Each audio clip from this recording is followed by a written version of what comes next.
Nous sommes tous et toutes dans le même bateau. Et ce bateau, c'est la terre-mère. Un même monde. Oui, nous sommes tous.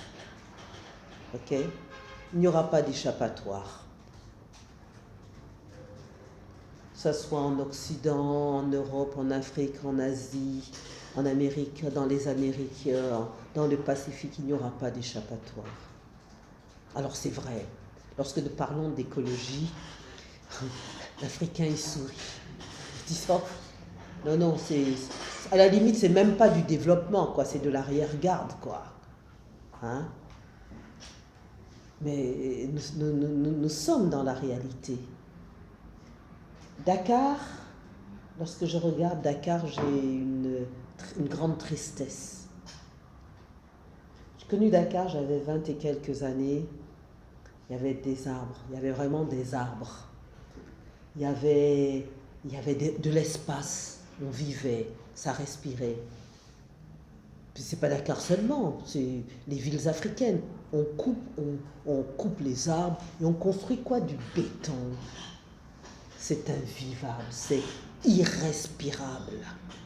On respire un air pollué.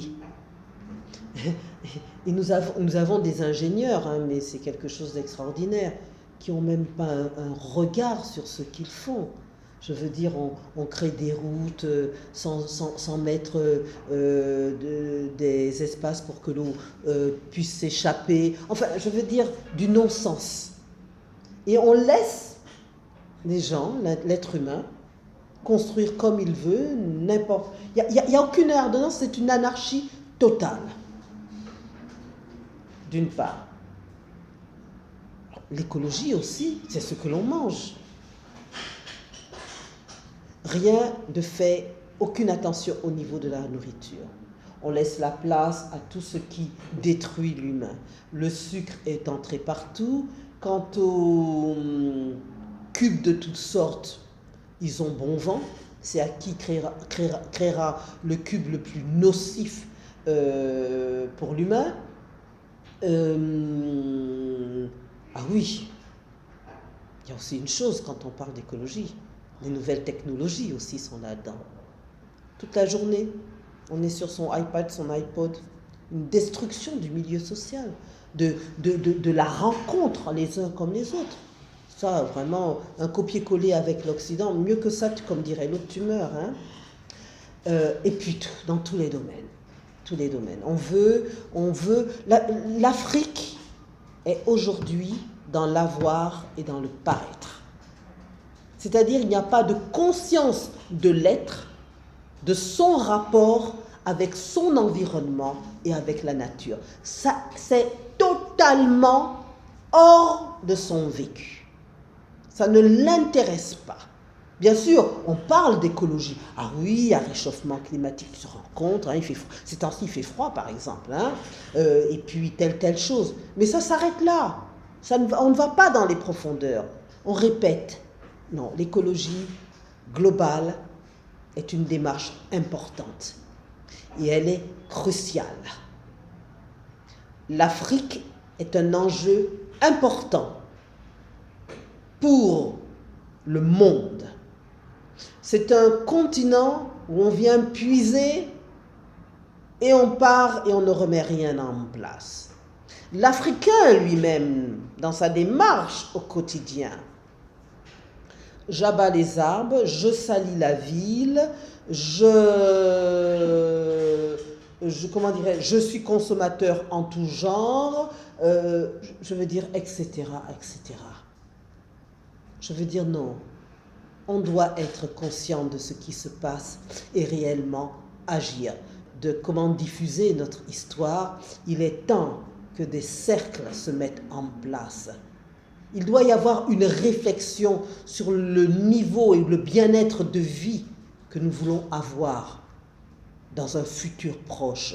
Il est bon de réfléchir aux villes dans lesquelles nous voulons vivre, nous, nos enfants et les générations à venir. Il est bon de penser qu'il est important de reboiser. parce que nous faisons partie d'une chaîne globale où l'arbre est au cœur même de cette écologie. Plus nous coupons, plus nous laissons la place à un désert. Plus nous coupons, plus nous laissons la place à, comment dirais-je, des violences de la nature incroyables.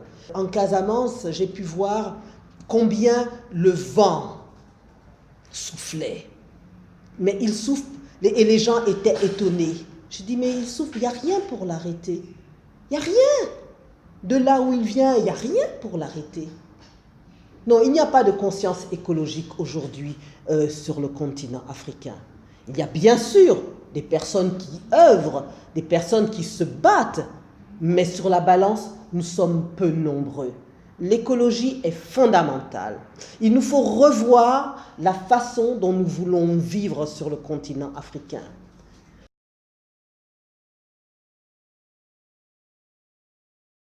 Nous parlons d'écologie, il faut qu'il y ait fondamentalement une démarche pour remettre l'arbre au cœur de nos vies, pour remettre la nature au cœur de nos vies. Nous n'avons pas besoin d'avoir chacun 3, 4 voitures. Nous pouvons faire en sorte dans les grandes villes que les transports puissent avoir leur passe pour que nous puissions circuler sans avoir besoin, sans qu'il y ait autant de voitures. Nous devons revoir notre façon de manger. C'est incroyable en Afrique, le nombre d'AVC qu'il y a, le nombre de cancers qu'il y a, le nombre de maladies qu'il n'y avait pas il y a une vingtaine d'années, qui aujourd'hui embrassent le continent africain. L'écologie, c'est tout ce qui est lié à la vie des vivants. Et quand je dis vivant, ce n'est pas simplement l'humain, c'est l'humain, c'est la nature, ce sont les animaux, ce sont les 4 éléments, l'air, l'eau, le feu, la terre. C'est tout ce qui fait en sorte que nous puissions respirer, vivre, manger. Et je dis qu'il est important d'y faire attention, parce que s'il arrivait, par exemple, moi je pose souvent la question, est-ce que vous pensez que si nous ne faisons pas, alors puisque la question est sur l'écologie, est-il important que nous y respirions un air sain? Est-ce que c'est important, oui ou non? Ben, si ce n'est pas important, donc vous avez l'air qu'il vous faut. Parce que l'air, s'il n'est pas sain, propulse, emmène et emporte avec lui toutes les problématiques. Vous le respirez, ça rentre dans votre corps et ça comment dirais-je, enclenche dans votre corps des problématiques de santé. Pareil pour l'eau, pareil pour la nourriture. Donc je crois que l'écologie n'est pas une démarche à mettre de côté. Elle doit être, tout comme j'avais parlé d'éducation pour la jeunesse tout à l'heure, doit être la base aujourd'hui de nos sociétés. Et l'Afrique pourrait avoir la possibilité d'être un continent précurseur en la matière. Nous ne sommes pas allés si loin, bien que nous avançons dans cette transformation de société ultra technique, etc. Nous pouvons, si nous le voulons, inverser la démarche et faire des choix pour une écologie globale de pointe sur le continent africain. Alors bien sûr, aujourd'hui, nous ne pouvons pas compter avec les gouvernances africaines. Cela n'est pas dans leur démarche. Ils ont mieux à faire, paraît-il. Mais si nous avons une société civile qui est consciente de cette démarche, nous pouvons petit à petit, comme cela se fait en Occident, commencer à renverser la démarche.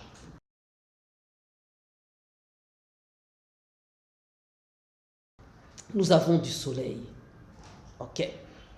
Il est vrai que les nouvelles technologies produisent elles aussi leur masse de déchets.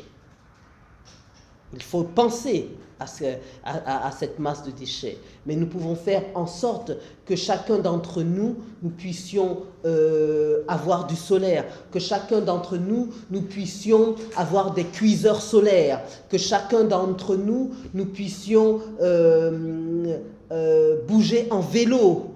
Bien sûr, ce sont des changements de mentalité et de forme de vie, mais nous le pouvons, si nous le voulons, sur le continent africain. Et je crois que ça, c'est une démarche que la société civile peut prendre en main, doit prendre en main, ou a déjà pris cela en main, parce qu'il y a des poches qui existent, ne serait-ce qu'ici, au Sénégal, de personnes qui font des choses, qui luttent pour cela, mais je crois que cela doit, comment dirais-je, exploser et prendre un plus grand essor. Et lorsque nous parlons donc d'écologie ou d'écologie globale, bien sûr que nous parlons d'agroécologie et bien sûr nous parlons de permaculture. Nous parlons de redonner à la terre ses droits, de respecter la terre, le sol à partir qui nous fournit nos aliments et de faire en sorte que nous ayons une agriculture saine, que nous soyons, comment dirais-je,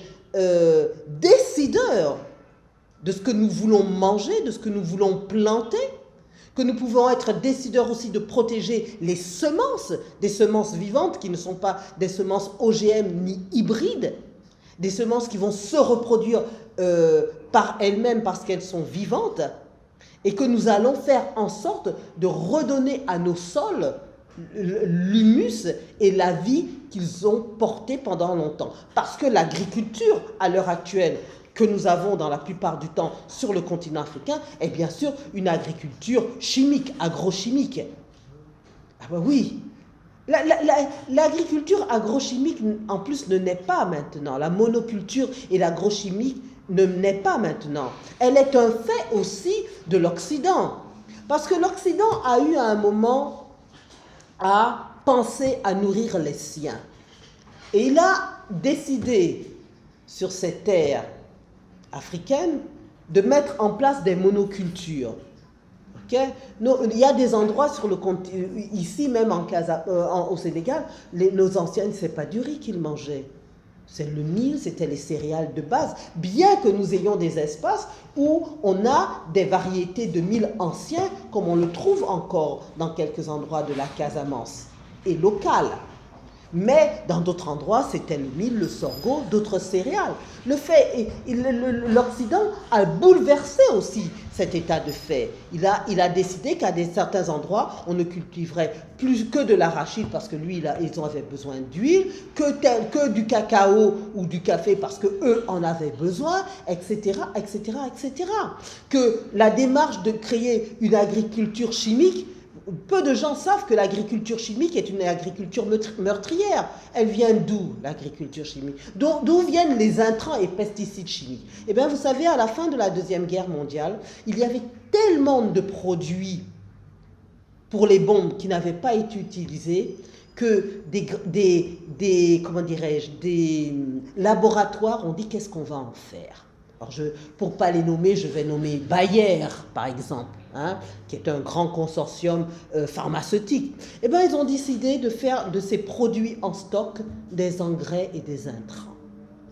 Donc, l'agriculture chimique est une agriculture meurtrière parce que ces intrants ont été faits à partir des produits avec lesquels on faisait les bombes.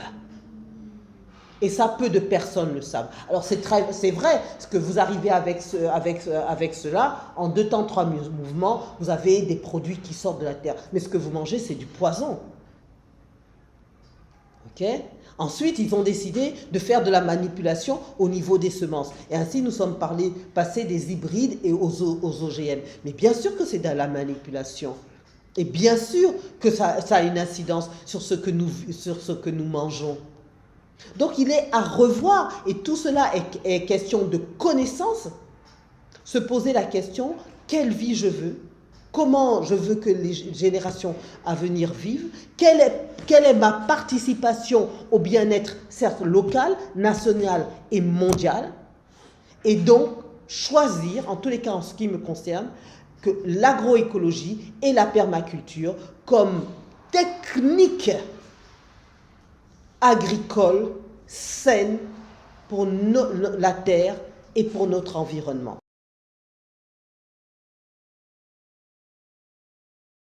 Alors, qu'est-ce que c'est que la permaculture? La permaculture est une démarche agroécologique, je pourrais dire, une démarche à la terre qui a été, comment dirais-je, c'est un terme qui a été inventé par deux Australiens, David Holmgren et Bill Mollison qui vient de décéder.